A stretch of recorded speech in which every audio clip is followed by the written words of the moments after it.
Henri Ier était l'homme le plus puissant d'Europe occidentale. Roi de France depuis 1031, il avait survécu aux trahisons de sa propre mère, aux guerres contre les grands feudataires, aux ambitions dévorantes de ses vassaux. On le respectait, on le craignait. Son trône semblait inébranlable. En 1060, lors d'un banquet royal, le roi mangea avec excès d'un mets qu'il affectionnait tout particulièrement, la lamproie, un poisson serpent réputé pour sa richesse et sa lourdeur. Ce soir-là, il en mangea trop, la fièvre monta dans la nuit, puis les crampes. Les médecins du palais furent impuissants. La médecine de l'époque ne comprenait pas encore ce qu'une intoxication alimentaire pouvait faire à un corps humain. Henri Ier, vainqueur de bataille que d'autres auraient perdu, fut emporté en quelques jours par un poisson. Il mourut le 4 août 1060, laissant un fils de 8 ans sur le trône. La France plongea immédiatement dans une période de régence fragile et de lutte de pouvoir. Un repas avait suffi à déstabiliser un royaume. L'homme qui avait résisté à tout n'a pas résisté à sa propre table. Il prouve que le danger le plus absurde est souvent le dernier auquel on pense. Philippe Ier régna pendant 48 ans, l'un des règnes les plus longs de l'histoire capétienne. À son apogée, il contrôlait les routes commerciales du nord de la France et imposait sa volonté aux barons les plus rebelles du royaume. C'était un roi ambitieux, rusé et redouté. Puis vint Bertrade de Montfort. Mariée à un autre, Philippe tomba éperdument amoureux d'elle, la fit enlever et la prit pour femme, au mépris total des lois de l'Église. Le pape Urbain II ne pouvait pas laisser passer cela. L'excommunication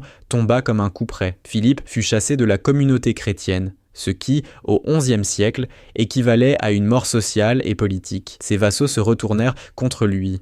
L'Église refusa de lui administrer les sacrements. Les portes des cathédrales lui furent fermées. Le roi le plus puissant du royaume se retrouva seul, rejeté par la seule institution plus puissante que lui. Il vécut les dernières années de son règne dans un isolement grandissant, alternant repentance publique et retour vers Bertrade. Il mourut en 1108 et les évêques débattirent longuement pour savoir s'il méritait une sépulture chrétienne. Philippe Ier avait résisté à des guerres, à des rébellions, à des années d'instabilité politique. Ce qui l'a brisé, c'est une femme et un choix. Donc il reste le symbole de ce que la passion peut coûter à ceux qui croient que le pouvoir les met au-dessus des règles. Louis VIII n'avait régné que 3 ans, mais il avait accompli ce que d'autres avaient échoué à faire pendant des décennies. Il avait envahi l'Angleterre, failli prendre le trône de Londres et venait d'écraser les derniers bastions cathares dans le sud de la France. À 38 ans, c'était un roi en mouvement, un conquérant. En octobre 1226, alors qu'il revenait d'une campagne en Languedoc, il fut frappé par une dysenterie sévère, une infection intestinale brutale qui se répandait comme une traînée de poudre dans les armées médiévales, épuisées par les longues marches et la mauvaise eau. Le roi essaya de continuer à avancer, mais chaque jour, son état s'aggravait. Son corps ne répondait plus. L'armée ralentit.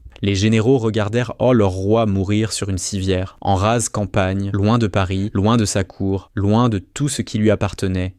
Il n'y avait rien à faire. Louis VIII mourut le 8 novembre 1226 à Montpensier à 39 ans. Son fils avait 12 ans. La régence tomba entre les mains de sa veuve, Blanche de Castille, une femme qui allait s'avérer bien plus redoutable que quiconque ne l'anticipait. Louis VIII est le roi oublié, trop bref pour marquer les mémoires, trop efficace pour être ignoré. Il est mort comme un soldat ordinaire, emporté par la même maladie qui tuait ses propres hommes. Le trône ne protège pas du monde réel. Charles VI monta sur le trône à 11 ans. Jeune, vigoureux et populaire, on l'appelait Charles le Bien-Aimé. La France l'adorait. Il semblait incarner le renouveau d'un royaume épuisé par des décennies de guerre et de peste. L'avenir était lumineux. En août 1392, alors qu'il chevauchait à la tête de son armée, Charles VI piqua soudainement des deux. Il sortit l'épée et attaqua ses propres chevaliers. 4 hommes moururent avant qu'on réussisse à le maîtriser. Le roi venait de sombrer dans la folie. Et il n'en reviendrait jamais complètement. Pendant 30 ans, les crises se succédèrent. Parfois, il croyait être fait de verre et refusait qu'on le touche,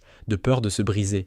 D'autres fois, il ne reconnaissait plus sa femme, ni ses enfants, ni son propre nom. Il errait dans les couloirs du palais comme un fantôme. Pendant ce temps, la France était gouvernée par des régents qui se livraient à des guerres civiles féroces, et les Anglais envahissaient le royaume. Charles VI mourut en 1422, dans un Paris occupé par les Anglais, dans un palais où personne ne pleurait vraiment sa mort. Son règne avait duré 42 ans, dont 30 passés dans l'ombre de sa propre folie. Il prouve qu'un royaume peut tenir debout, même quand son roi ne tient plus debout lui-même, mais au prix d'un chaos dont les victimes sont toujours le peuple. Charles II de Navarre avait mérité son surnom. Traître, comploteur, assassin politique, il avait passé sa vie à trahir tout le monde, les Français, les Anglais, son propre camp. Survivant à chaque trahison par la ruse et la fuite, il semblait immunisé contre les conséquences. En 1387, malade et affaibli, Charles fut soumis à un traitement médical de l'époque. Son corps entier fut enveloppé dans des linges imbibés d'eau de vie, de l'alcool pur, censé le purifier. Un valet, pour sceller les bandages, approcha une bougie un peu trop près. Les bandages s'embrasèrent instantanément. Le feu se propagea sur tout le corps du roi en quelques secondes. Ses serviteurs, pris de panique, fuirent la pièce. Charles II, piégé dans ses propres linges en flammes, brûla vif dans sa chambre royale. Il n'y eut ni bataille, ni jugement, ni poison, juste une bougie et un mauvais moment. Charles le Mauvais avait choisi son camp toute sa vie avec un instinct parfait pour la survie. La seule chose qu'il n'avait pas prévue, c'est que l'ennemi qui le tuerait n'aurait pas de camp du tout. Henri IV était peut-être le roi le plus aimé que la France ait jamais connu. Ancien protestant converti au catholicisme, il avait mis fin aux guerres de religion qui déchirèrent le pays depuis des décennies. Il avait signé l'édit de Nantes et promis la poule au pot pour chaque famille française. Il incarnait la réconciliation. Le 14 mai 1610, Henri IV monta dans son carrosse pour traverser Paris. La rue de la Ferronnerie était encombrée, 2 chariots bloquèrent la circulation.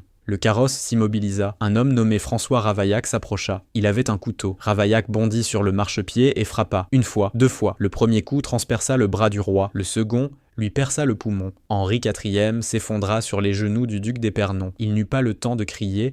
En quelques minutes, le roi le plus populaire de France était mort dans les embouteillages parisiens, saignant sur la banquette de son propre carrosse. Henri IV avait survécu à 22 tentatives d'assassinat documentées. Il avait traversé les guerres de religion, les batailles, les trahisons. Il est mort coincé dans un embouteillage, à 2 pas du Louvre. Il prouve que le destin ne récompense pas la vertu. Louis XVI n'avait pas demandé à être roi. Timide, passionné de serrurerie et de géographie, il était monté sur le trône à 19 ans dans un pays qui allait mal depuis des décennies. Il avait tenté de réformer, maladroitement, trop tard, trop peu, mais il avait essayé. En janvier 1793, la Convention nationale vota sa mort. 360 et 1 voix contre 360. Une seule voix avait décidé du sort du roi. Louis XVI fut condamné à mort pour trahison. Le 21 janvier 1793, à 10h22 du matin, il monta les marches de l'échafaud, place de la Révolution. Il voulut prononcer un discours, crier son innocence à la foule. Les tambours couvrirent sa voix, la lame tomba. La tête du roi roula dans le panier, la foule rugit. Louis XVI était le premier roi de France à être exécuté par son propre peuple. Il avait 38 ans. L'ironie absolue, c'est lui qui avait contribué à financer la modernisation de la guillotine, dans un souci humanitaire, pour que les exécutions soient moins douloureuses. L'instrument qu'il avait amélioré fut celui qui lui coûta la vie. Sa mort ne marqua pas seulement la fin d'un homme, mais la fin d'un système vieux de 1000 ans. Il reste la preuve que les révolutions ne pardonnent pas, même à ceux qui auraient pu en être les alliés. Louis XVII n'a jamais régné. Il n'a jamais porté de couronne. Il n'a jamais signé le moindre traité. À la mort de son père, Louis XVI, il devint théoriquement roi de France à 8 ans. Mais ce titre n'existait que dans la tête des royalistes qui avaient fui à l'étranger. Lui, il était prisonnier. Après l'exécution de ses parents, le jeune Louis-Charles fut enfermé seul dans une cellule de la Tour du Temple à Paris, séparé de sa sœur, de sa tante, de tout être humain familier. Ses geôliers reçurent l'ordre de l'isoler totalement, une torture psychologique délibérée, imposée à un enfant de 8 ans. Les mois passèrent, l'enfant cessa de parler, il refusa de manger, la tuberculose s'installa dans ce corps mal nourri, mal chauffé, privé de lumière et d'amour. Les gardiens notèrent qu'il fixait les murs pendant des heures sans rien dire. Le roi de France mourait seul dans le noir. Louis XVII mourut le 8 juin 1795, à l'âge de 10 ans. Sa mort fut si discrète que des dizaines d'imposteurs surgirent dans les décennies suivantes, prétendant être le vrai dauphin miraculeusement survivant. Le mystère alimenta des rumeurs pendant plus de 200 ans, jusqu'à ce qu'une analyse ADN en 2000 confirme définitivement sa mort en prison. Louis XVII